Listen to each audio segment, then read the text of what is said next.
पालेकर प्राकृतिक खेती खुशहाल किसान योजना के हर जिले में देखने वाले डॉक्टर राजेश्वर चंदेल जी, हमारे इस कार्यक्रम में, इस संवाद में अति विशिष्ट मेहमान हैदराबाद से आए सभी विशिष्ट अतिथियों का रुझान देखने के लिए इस कार्यक्रम को कैसे हम खेत में ले जाके लोग कर रहे हैं, आप सबों का मैं आत्मा बिलासपुर की तरफ से हार्दिक अभिनंदन स्वागत करता हूँ। जो भी गतिविधियाँ होंगी दिन भर आज, उनको साझा करने के लिए मैं निवेदन करूँगा डॉक्टर राजेश्वर चंदेल जी। यहाँ का किसान बदलाव के लिए उत्सुक रहता है, जो पॉजिटिव बदलाव है उसके लिए यहाँ के किसान का पहला इनिशिएटिव रहता है। लगभग 20% इरिगेटेड एरिया है, बाकी ड्राई लैंड पे काम करते हैं। और यहाँ मैं जो विशेष रूप से नाम लेना चाहूँगा, जिस प्रांगण में हम बैठे हैं, मिस्टर गगन जी, जो इस बिलासपुर की जो सक्सेस स्टोरी निकली है, इसके जो मूल पृष्ठ पर जो किसान हैं उनके घर में हम बैठे हैं। और दो बातों पे मैंने जैसे आपसे बात यहाँ आने से पहले कर दी थी कि प्रोडक्शन सिस्टम को हमने सेट कर दिया है। हमने किस फसल को प्राकृतिक खेती से, सुभाष पालेकर प्राकृतिक खेती विधि से सफलतापूर्वक उगाना है, ये हमने निश्चित कर लिया है, हमने स्थापित कर दिया है। दूसरा विषय जो मार्केटिंग का था, उस मार्केटिंग के विषय को हम आगे बढ़ेंगे। तो मुझे लगता है कि एक बार जीवी कृष्णा राव 5 मिनट के लिए हमारे सामने कि ये क्या काम कर रहे हैं, इन्होंने क्या काम किया है और हिमाचल के बारे में ये क्या सोचते हैं, ये हमारे सामने रखेंगे। नमस्ते मेरे घर से। हम लोग बहुत सारे राष्ट्र में कोशिश करते हैं कि किसानों को वो जो अपना खेती करते हैं उससे जो उनका जो फल निकलता है या फूल, कुछ भी निकलता है, फूल भी निकलता है या फिर कहीं पे अनाज निकलता है, इन सब का भाव उनको सही ढंग से मिले। आज के तारीख पे पूरे देश में तुम आप लोग देखोगे तो आपको मालूम है कि अगर ग्राहक 100 रुपये खरीदने का सामान खरीदता है तो आप लोगों को उसमें 18 रुपये से लेकर 30 रुपये या 40 रुपये मिलता है। बाकी जो कार्यक्रम जो करते हैं, आपसे जो खरीदते हैं, जो ट्रेडर्स होते हैं, खरीदने वाले, उसको लेके जाने वाले, वो लोग सब उनके हाथ में चला जाता है। तो किसान को जो मूल्य मिल रहा है वो कम मिल रहा है। तो हमारी कोशिश रहती है कि जिस गांव में हम लोग काम करें, हम 5 राष्ट्र में काम करते हैं, अभी ये मौका मिला तो पहले तो मैं ये बोलूँगा कि यहाँ की हिमाचल की गवर्नमेंट बहुत अच्छी काम किया है। ऑलरेडी जहाँ पे हमारी बाकी राष्ट्रों में बातें चालू हुआ है, यहाँ पे प्राकृतिक खेती का इतना बड़ा उद्यम यहाँ पे चल रहा है और 1 लाख किसान इसके अंदर आ चुके हैं। तो अभी हमारा कोशिश ये रहना चाहिए कि किसान लोगों को इसके अंदर भाव भी उनको ढंग से मिले। भाव ढंग से मिलना है तो हमारी ये कोशिश रहती है कि आप लोगों का खुद का एक कंपनी बनाए, जिसमें कि आप ही लोग खुद उसका नियंत्रण करें, उसके अंदर उसका जो लाभ जो मिलेगा वो भी वापस आपको मिले और आप लोग खुद उसका यहाँ का जो खेती का उत्पादन है उसको इकट्ठा करके फिर उसको मार्केट में बेचने के लिए अच्छा ब्रांड भी बनाएं। यहाँ पे जो गवर्नमेंट है वो काफ़ी कुछ आप लोगों के बारे में सोच रहा है, तो ये भी सोच रहे हैं कि आप किसान लोग मिलके मार्केट के अंदर आपके नाम पे, खुद के नाम पे इसका ब्रांड बने और उसका बिक्री हो। और बिक्री के बाद आज के तारीख पे अगर 30% 40% आपका ग्राहक का पैसा वापस मिल रहा है तो उसको बढ़ा के 70% 80% करना है। तो यही हमारा मूल उद्देश्य है। आप लोगों से फिर से मुलाकात होगी। तो ऑलरेडी आप लोगों को काफ़ी कुछ मालूम होता है, आप ही लोग हमको मार्गदर्शन देंगे और उसके हिसाब से यहाँ पे फैक्ट्री बनाएंगे। वो फैक्ट्री आप खुद चला सकते हैं और फिर उसका मुनाफा भी आप ले सकते हैं। ये हमारी कोशिश है, छोटी सी प्रयत्न है। आप लोग इतना मेहनत से ये काम करते हैं और यहाँ पे गवर्नमेंट भी बहुत आप लोगों को मदद कर रहा है, तो काफ़ी कुछ हो सकता है और बदलाव भी लेके आ सकते हैं और किसान भी खुश हो सकता है, ग्राहक भी खुश हो सकता है। ऐसा एक माहौल बना सकते हैं। और हिमाचल प्रदेश सरकार ने देश के माननीय प्रधानमंत्री जी का सपना कि कैसे 2022 तक हमारी आमदनी दुगनी हो, कैसे किसान की आय बढ़े, और आय बढ़े ही नहीं, किसान की आय स्थिर हो। हिमाचल प्रदेश सरकार ने 2018 से ही इस विषय को लेकर प्राकृतिक खेती खुशहाल किसान योजना प्रारंभ की और लक्ष्य रखा किसान की आय 2022 तक दुगनी करना। और सुभाष पालेकर प्राकृतिक खेती माध्यम इसका रखा, क्योंकि इस खेती विधि में न कीटनाशक का प्रयोग है, ना किसी भी रसायन का खाद का प्रयोग है। ये सस्ती विधि है, किसान अपने खेत और उसके आसपास ही सब कुछ तैयार कर रहा है, और किसान ने पिछले 2 वर्षों से इसके कुछ लाभ भी देखे हैं। तो इसी दृष्टि से आज हिमाचल प्रदेश के जिला बिलासपुर पंचायत डोबा के किसान गगन जी हैं। गगन जी 2018 से ही इस प्राकृतिक खेती विधि से जुड़े हैं, और इनके जो मॉडल है इस पे हम खड़े हैं। मेरा नाम गगनपाल है। मैं 2018 से सुभाष पालेकर प्राकृतिक खेती कर रहा हूँ, जो कि मेरा 2018 में मैंने एक खेत से इसको स्टार्ट किया था, जो मेरा प्रैक्टिकल था, और उसमें मेरे को बहुत सारे अनुभव मिले। और अभी मेरे पास जो जितनी भी मेरे पास भूमि है उसमें मैं सुभाष पालेकर प्राकृतिक खेती कर रहा हूँ। ये मेरा किचन गार्डन मॉडल है। इसमें मैंने सारी सब्जियाँ लगाई हुई है, जिसमें फूल गोभी है, बंद गोभी है, मेथी सहायक फसलें हैं, सारी मूली है, सलगम है, हरा धनिया है, सौंफ है। अब ये सारी क्रॉप जनवरी फरवरी तक हमारे यहाँ ख़त्म हो जाएगी, और उसके बाद मेरा अगला सीज़न जैसे ही आएगा फरवरी के बाद, जिसमें अगली खरीफ की फसलें लगेगी।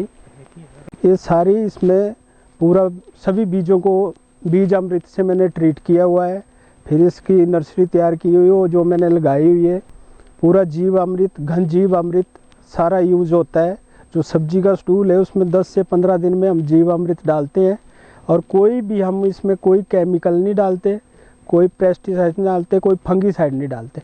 जो भी इसी विधि से सुभाष पालेकर प्राकृतिक विधि से जो भी सारे घटक बनते हैं वो हम अपने आप बनाते हैं, और इसकी जो पौष्टिकता है, जो भी इसकी वैल्यू है वो बहुत अच्छी है।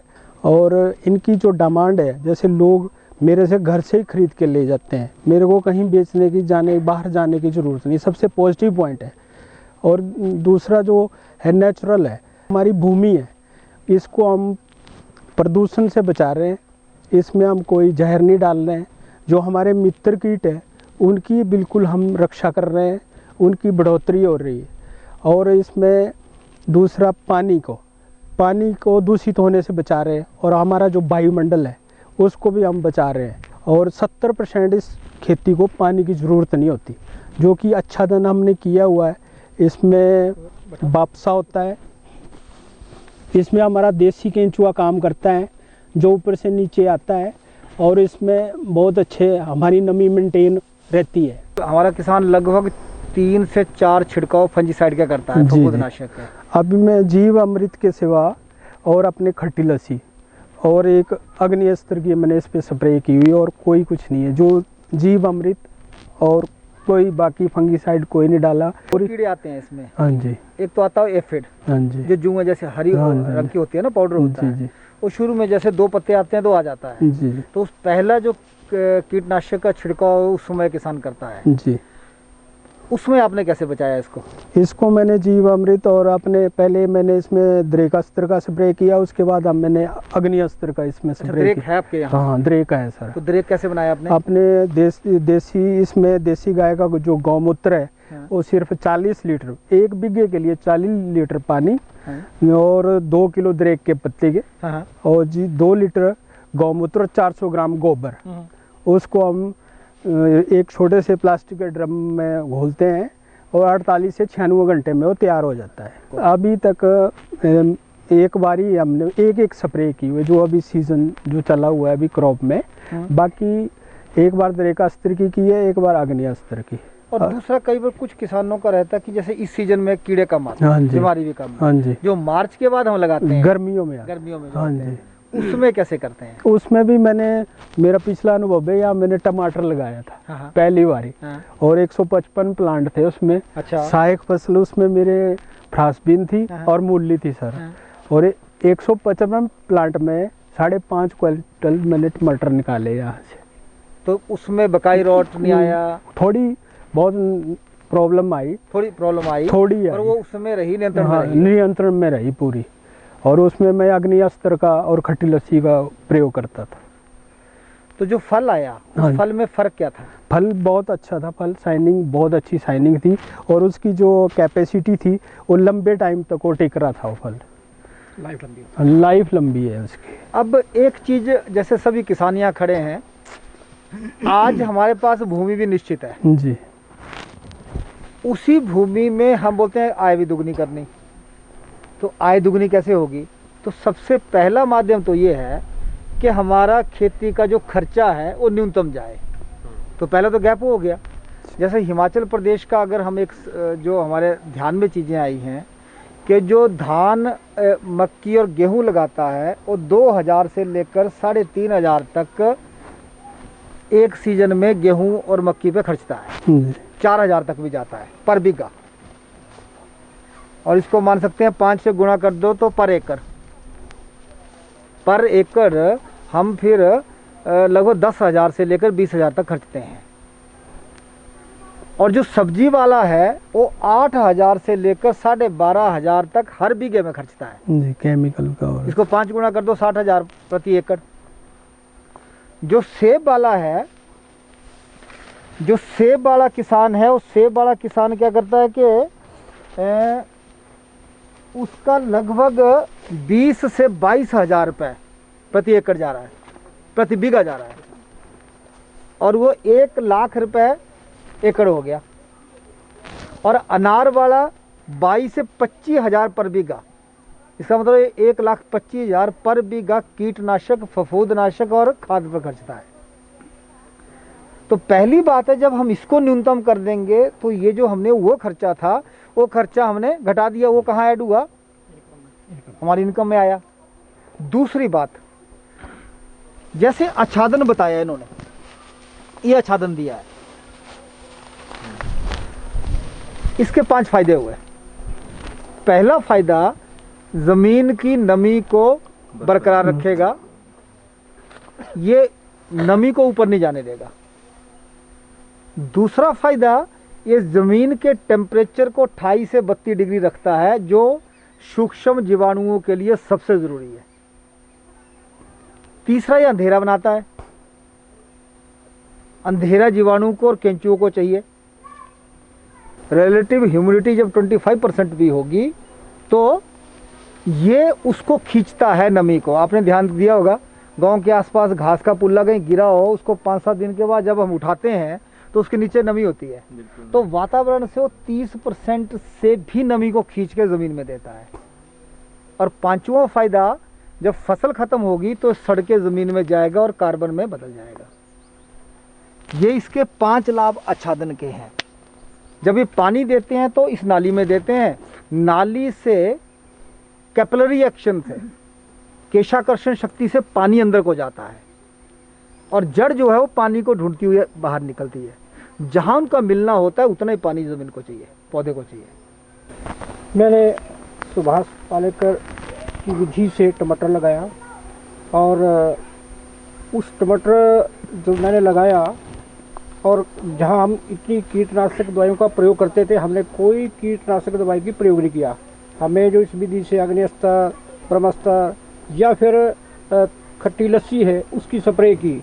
और पिछली बार इतना टमाटर हुआ कि उस टमाटर की इतनी गुणवत्ता थी, आपके सामने जो जिला बिलासपुर में काउंटर हमारा लगता था वहाँ पे वो टमाटर हमने बेचा है।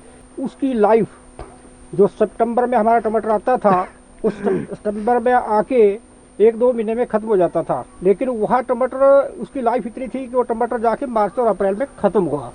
इतनी 6 महीने बड़ी हो, 6 महीने बड़ी थी उसकी लाइफ। और वो टमाटर मैं लगातार बेचता रहा उस टमाटर को।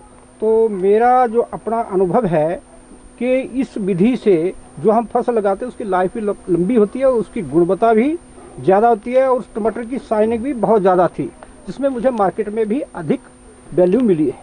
तो 2 बीघा में मैंने मटर लगाया, इसी विधि से मटर लगाया है। लेकिन हमारे पानी की कमी है, लेकिन फिर भी इस विधि से लगा के वो ठीक खेत हरे भरे हैं। ये मेरा अपना अनुभव है। तो वो पानी की कमी कहाँ से पूरी हुई?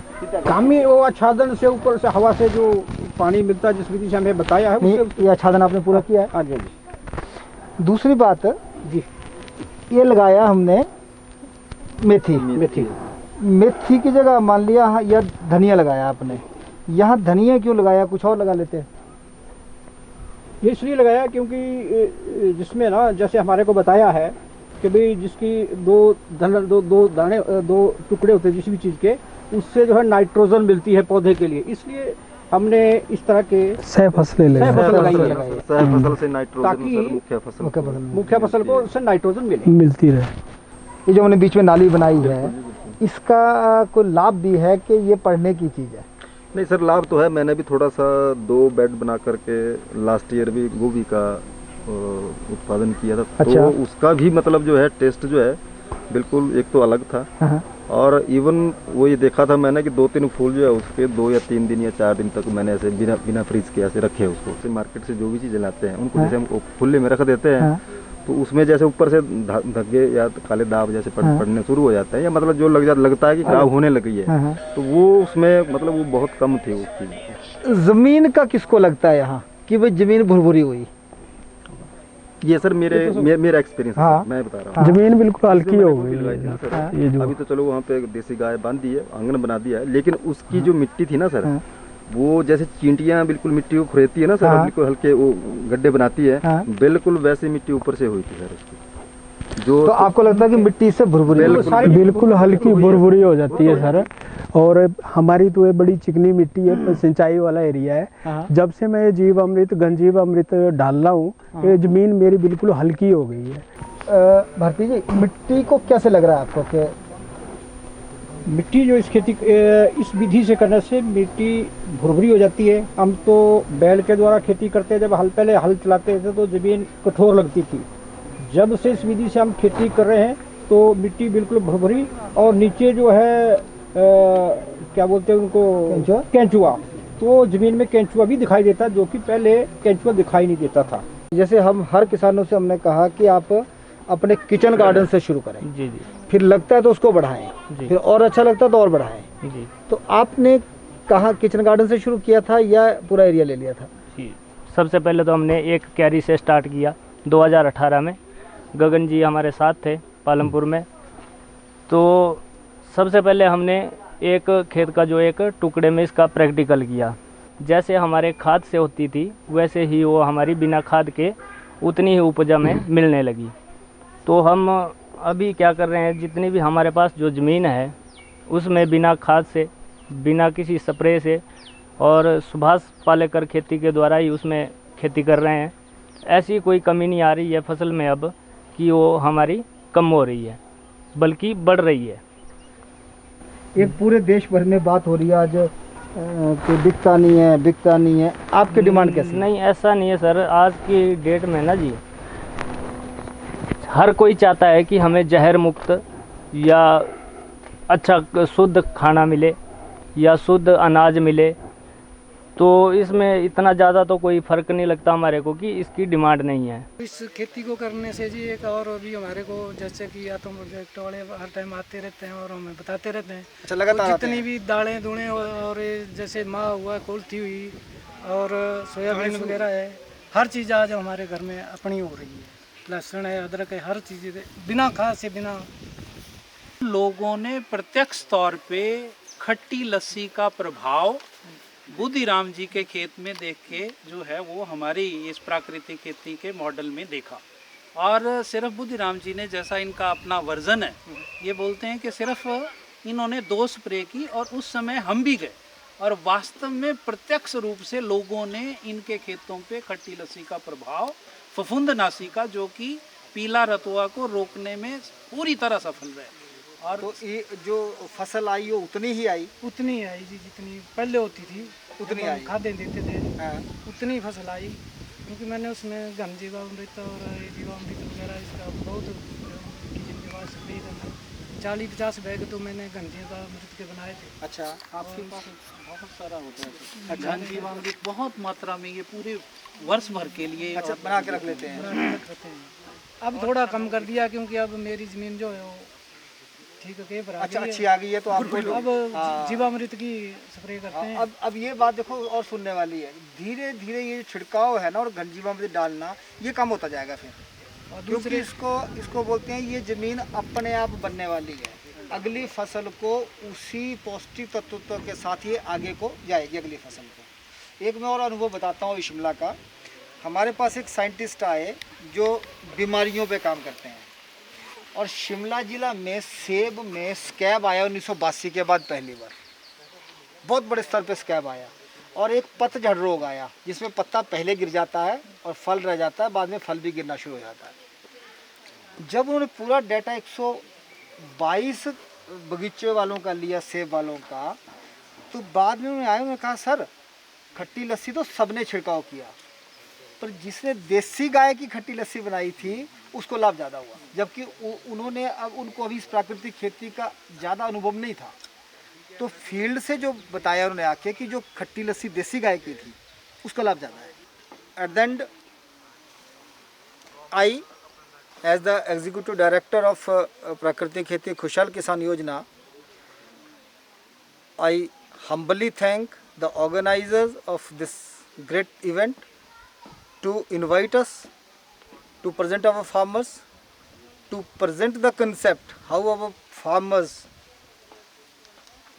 they are thinking, they are planning and they are executing this Subhash Palekar Prakriti Kheti in this mountainous state of Himachal Pradesh, where the average land holding is less than 0.6 hectare. The small holders, they constitute more than 87% of the population.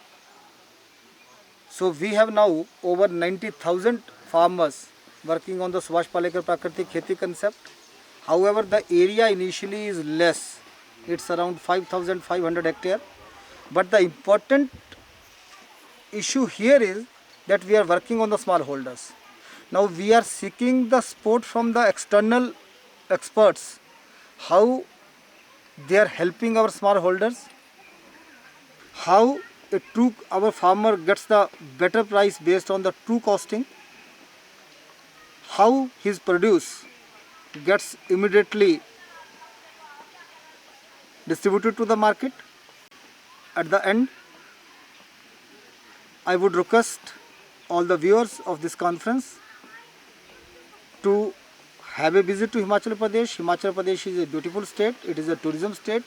Now I would request them to come here to visit our farmer, to see how the culture of agriculture in this mountainous state is working without chemicals, with the climate resilient agriculture, how nutritionally they are securing their families and the state as a whole. Thank you very much.